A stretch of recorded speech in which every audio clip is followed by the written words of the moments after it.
So why did he need a black director? Could a white director not have It's not produced this color, work? it's culture. There's been a lot of controversy surrounding the usage of the N-word in this movie, and No, nobody, none. The word would be. Oh, I don't want to say it. Why not? I don't like to say it. Have you ever said it? No, sir. Try it.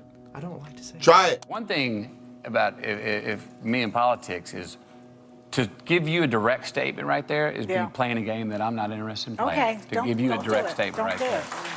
In an industry overrun by wokeness, a few Hollywood stars remain committed to challenging the mainstream narrative at every chance. Here are 5 unforgettable moments when actors called out woke reporters. First up, Matthew McConaughey shutting down Joy Behar after she attempted to trap him with one of her typical misleading questions. I'm happy to be in his box. Got to sit behind his parents, which was really awesome to see them when he brings them up Isn't he and an where they started. anti-vaxxer? I believe An anti-vaxxer? I believe so, yeah. I want to applaud you for being so outspoken against violence and gun violence in particular.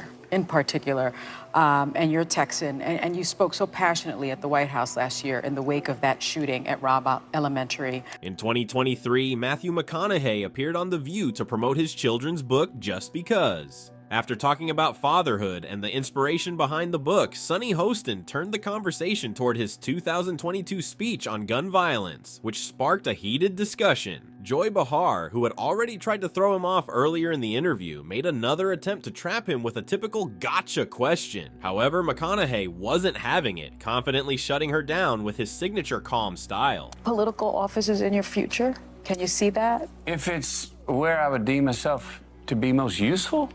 Yeah. Yes. Do you think you could get elected in Texas being anti-gun? Do I think I could get elected in Texas being anti-gun? One thing about if me in politics is to give you a direct statement right there is be playing a game that I'm not interested in playing. To give you a direct statement right there. What's interesting is that this isn't the first time the hosts of The View have attempted to corner actors with woke questions. They pulled a similar stunt on Kurt Russell back in 2015. Recently, you made some headlines for saying that you felt gun control laws wouldn't deter terrorists. Explain to folks. Well, you know, these are these things where, first of all, I was in a situation, we do what we call the dog and pony. Right. We're out doing the dog and pony selling a picture. And you get sometimes you get what you feel is slightly ambushed by somebody who's really got an agenda. And that's sort of, I think, that's my opinion of what happened to me the other day.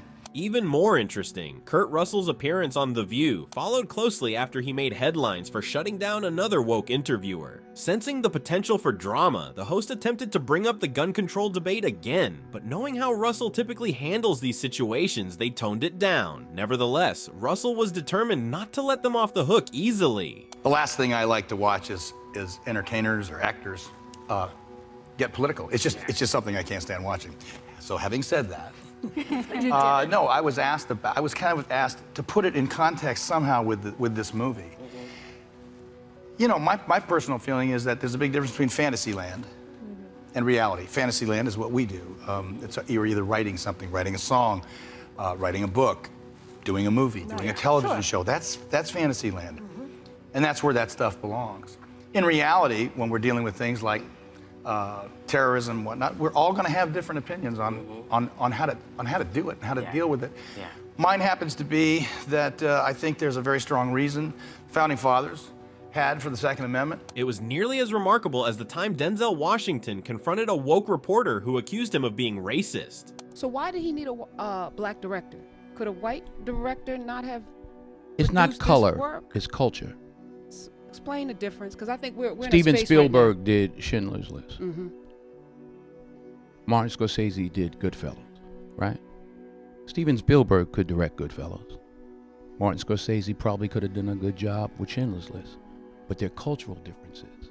During a town hall for Fences in 2016, SiriusXM Urban Views reporter Karen Hunter tried to provoke a reaction by asking Denzel why he didn't select a white director for the film. Initially, her question seemed straightforward, but her tone quickly revealed that she was pushing the woke inclusivity agenda. Denzel seized the moment and didn't hold back when he responded. I know, you know, we all know what it is when a hot comb hits your hair on a Sunday morning, what it smells like. That's a cultural difference, not just a color difference. All right. So it's the culture. You know about a hot comb? scenario? She don't know about no. Because that's You don't know. old You school. don't know nothing about. Dax. See how everybody laughed? That's a cultural difference. That's not a race difference. That's just that motion. That's all I gotta say, right? I know what a hakam is. Okay. All right. However, that wasn't the first time Denzel Washington had educated woke reporters on issues of race. I want to just ask you, though, about the issue of race relations, because the film touches upon that. Right now, under President Obama, over the last 8 years, in your mind, have race relations improved under his leadership? Race relationships have to do with race relationships. At the premiere of Fences, Denzel was once again bombarded with lame woke questions. Instead of celebrating the film and moving on, the reporter kept trying to steer the conversation into woke territory. But one thing you can always count on is that Denzel consistently has the right answers for woke reporters, and this guy was no exception. You're white or whatever you are, I'm black or whatever I am. We're standing here talking now. That's how we get things done. You can't legislate love. The President of the United States can't legislate us into liking each other. We have to step forward and ask questions about each other and engage. There's no law that says, oh, because I'm president, you all got to get along now. So it's up to us. I suppose you could say that woke individuals never tire of playing the old race card. Fortunately, we have people like Samuel L. Jackson who still get tired of putting them in their place. There's been a lot of controversy surrounding the usage of the N-word in this movie, and No, nobody, none. The word would be. Oh, I don't want to say it. Why not? I don't like to say it. Have you ever said it? No, sir. Try it. I don't like to say it. Try it. Really? Seriously? We're not gonna have this conversation unless you say it. During an interview promoting Django Unchained, Samuel L. Jackson had an intense moment with interviewer Jake Hamilton. When Hamilton tried to sensationalize the N-word, Jackson immediately called him out and challenged him to say it. Clearly, Hamilton was not ready for that challenge. You want to move on to another question? Okay, awesome. I don't want to say it. Come on. Will you say it? No, fuck no. That's not the same thing. Why do you want me to They're say it? gonna bleep it when you say it on your show. Say it. I can't say it. If I say it, this question it won't make air. Okay, forget it. Okay, I'll skip it. Sorry, guys. It was a good question. No, it wasn't. It was a great question. It wasn't a great question if you can't say the word.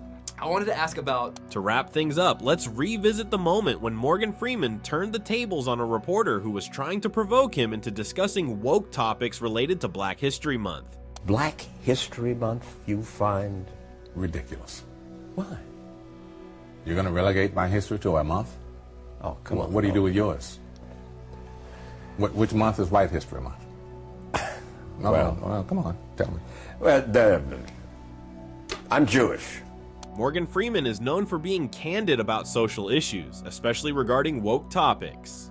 During his 60 Minutes interview with Matt Wallace, Freeman completely dismantled the concept of Black History Month, mocking it for what it is in under 30 seconds. He also offered a straightforward solution to racism that left Wallace speechless. Okay, which month is Jewish History Month? There isn't one. Oh, why not? Yeah.